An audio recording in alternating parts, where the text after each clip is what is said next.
Loh, bagaimana dengan 6 laskar FPI yang bukan hanya kehilangan rasionalitasnya, tetapi kehilangan jasadnya, ya, tubuhnya itu sudah nggak di dunia, tubuhnya itu ya sudah dikebumikan.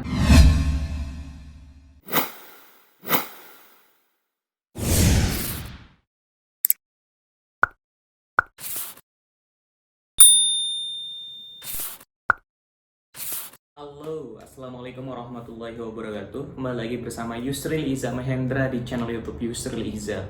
Teman-teman semua, di konten kali ini kita akan membicarakan berkaitan dengan 6 laskar FPI yang sebelumnya kita tahu meninggal di kilometer 50. Ini biasa kita sebut sebagai peristiwa kilometer 50 ya, yang kemudian baru-baru ini ditetapkan oleh pihak kepolisian sebagai tersangka. Yang padahal kita tahu bahwa 6 laskar FPI ini kan sudah meninggal dunia dan sudah dikubur ya, sudah dikebumikan. Ya, mudah-mudahan 6 laskar FPI ini kemudian ditempatkan di tempat terbaik di sisi Tuhan Yang Maha Esa. Tapi di satu sisi setelah pihak kepolisian mengeluarkan surat penetapan 6 laskar FPI ini sebagai tersangka, di waktu yang cukup dekat juga, di beberapa waktu kemudian pihak kepolisian juga mencabut ya penetapan 6 laskar FPI ini sebagai tersangka. Yang nggak tahu ya kenapa alasan dari pihak kepolisian segera mencabut, karena beberapa waktu yang lalu ini cukup menghebohkan karena ada semacam suatu tindakan represif ya, ada suatu tindakan yang berlebihan dari pihak kepolisian sehingga menyebabkan meninggalnya 6 anak bangsa, 6 warga negara karena penembakan yang dilakukan oleh pihak kepolisian. Berbeda dengan penembakan yang terjadi di Cafe Jakarta yang menyebabkan 3 orang yang meninggal dunia karena pihak kepolisian itu sedang berada di bawah pengaruh minuman keras. Tapi yang terjadi di Tol 50 ini menurut kesaksian dari kepolisian, menurut pernyataan resmi dari kepolisian, ini karena ada penyerangan yang dilakukan oleh 6 laskar FPI kepada pihak kepolisian. Nah, ini kemudian banyak menuai pro kontra dan polemik di tengah-tengah masyarakat kita, karena ya kita tahu kan bahwa 6 laskar FPI ini itu mengawal Habib Rizik Syihab, ya, imam besar FPI waktu itu. Kemudian menurut kesaksian dari beberapa orang laskar FPI bahwa iring-iringan Habib Rizik Syihab, rombongan yang mengawal Habib Rizik Syihab itu dibuntuti oleh kendaraan gitu loh. Nah, ternyata kendaraan ini adalah kendaraan dari pihak kepolisian. Nah, logikanya maksudnya kayak gini, nggak mungkin kan orang yang mengiringi Habib Rizik Syihab ini justru yang melakukan perlawanan terlebih dahulu, melakukan penembakan terlebih dahulu, atau melakukan penyerangan terlebih dahulu, karena mereka mengawal ya, kecuali memang ada semacam sebuah tindakan yang memang mereka rasa membahayakan bagi orang yang mereka kawal gitu loh. Nah, tapi entahlah, ini kan harus ada investigasi. Ini hanya saya sampaikan sebagai seorang yang berusaha membaca situasi kan gitu. Tapi ini bukan kesimpulan kan, teman-teman semua tahu seperti itu.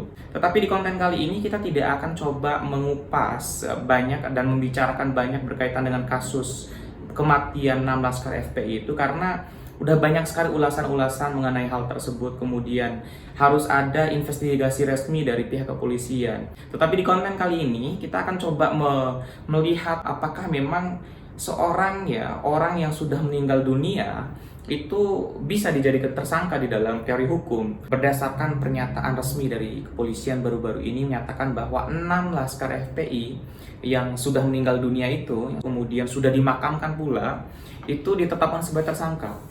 Ini sesuatu hal yang menurut saya sangat kontroversial dari kepolisian. Ya, karena ya logikanya gimana sih, orang yang sudah meninggal dunia kok bisa dijadikan sebagai tersangka gitu loh.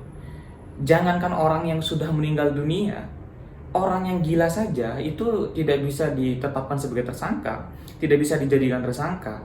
Ya gitu loh. Itu kan sama saja apa ya?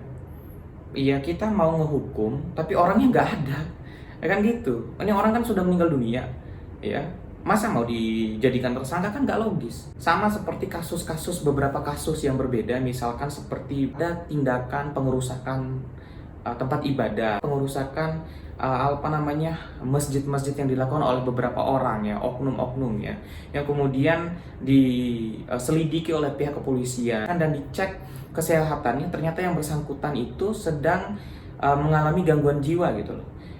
Orang yang sedang mengalami gangguan jiwa ini juga itu tidak bisa ditahan, sehingga kepolisian tidak menahan orang-orang ini. Ya, orang-orang ini kemudian tidak ditahan, tidak diproses secara hukum karena sudah hilang rasionalitasnya. Akal sehatnya itu sudah tidak ada.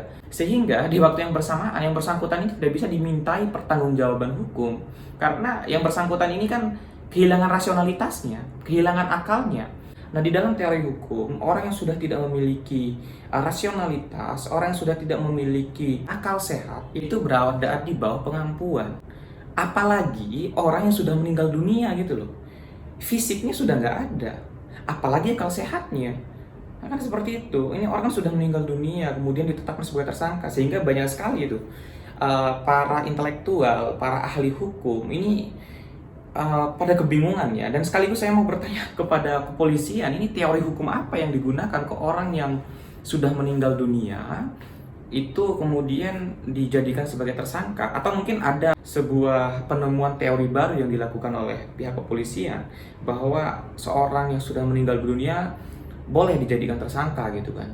Nah, ini kan sesuatu hal yang menarik ya untuk kita diskusikan dan harus menjadi bahan evaluasi bahwa ada semacam kegagalan paham dalam proses penegakan hukum kita.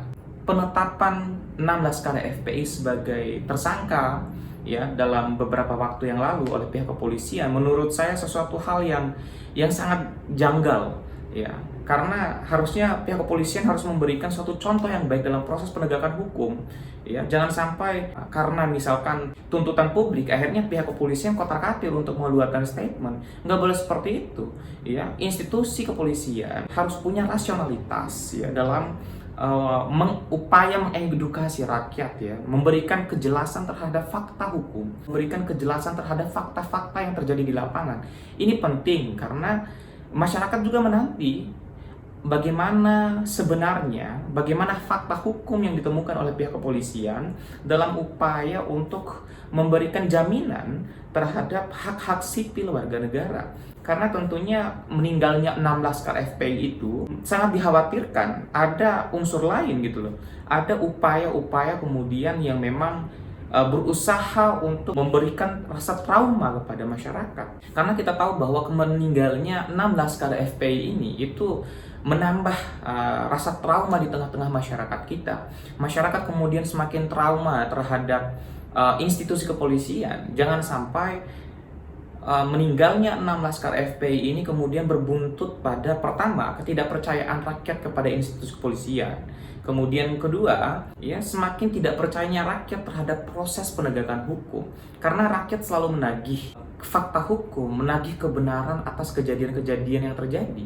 Bukan hanya kematian 6 Laskar FPI, tapi banyak sekali hal-hal yang kemudian ditagih oleh masyarakat hari ini. Karena di mana lagi rakyat kemudian menggantungkan rasa keamanan dan rasa perlindungan diri mereka kecuali kepada institusi negara, yaitu pihak kepolisian, Polisi Republik Indonesia. Masyarakat menginginkan adanya suatu proses hukum yang equal, harus ciptanya ya suatu prinsip hukum yaitu equality before the law, adanya kesetaraan di mata hukum. Warga masyarakat tidak kemudian merasa takut atas proses hukum yang tengah mereka hadapi. Mereka kemudian tidak merasa akan kemudian dijolimi oleh para penegak hukum karena mereka adalah warga masyarakat yang walaupun melakukan kesalahan tetapi masih perlu untuk dijaga dan dilindungi hak-hak hidupnya, hak-hak konstitusionalnya sebagai seorang warga negara.